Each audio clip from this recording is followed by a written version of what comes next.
台南市消防局的南西分队开5000万的起的新大楼，原本是讲去年4月就要完工，所以气象发现讲内底19支条啊，有16支拢是坏的。消防局表示，已经甲原本的厂商改局，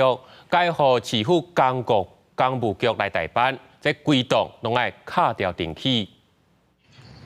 对篱笆往内面看，工地钢条是拢走出来，几若支条啊是拢放伫遐，起到一半就停工，到现在得要2栋外。这个工地是台南市消防局南西分队的新建地，起了一半气象发现，19支的条啊当中有16支拢是像安尼弯曲歪曲。包商的施作品质不佳，另外一个是建筑师的监造责任。 所以这个部分呢，我们已经在追究建筑师的监造责任，也包商已经跟他解约。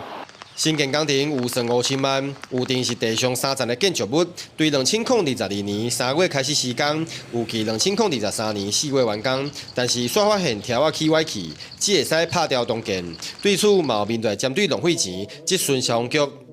未来在营造工程的招标上面，可能要更注意这些营造业者他们的能力跟他们本身体质是否良好。人去顾到这个天气啦、气候啦，不可为的因素，那你也要是让它延期展工嘛。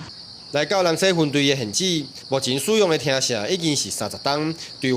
原本的6个人增加到12个人，但是厅舍空间是真细，消防车嘛无地放，连附近加起的临时风舍拢是以小提供，确实是有需要新的厅舍。目前人数已经在增加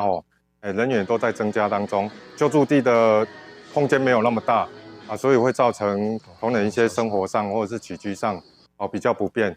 包括施工的包商、建造的单位，到底是倒一个环节出问题？专案申请伫救济，甲相关的司法程序当中，只是原本有计伫去年4月中就爱完工的新厅舍，现在毋但进度严重落后，嘛都爱拍掉重做。消防兄弟要有一个安全工作的新厅舍，毋知要等偌久。记者郑云淡报道。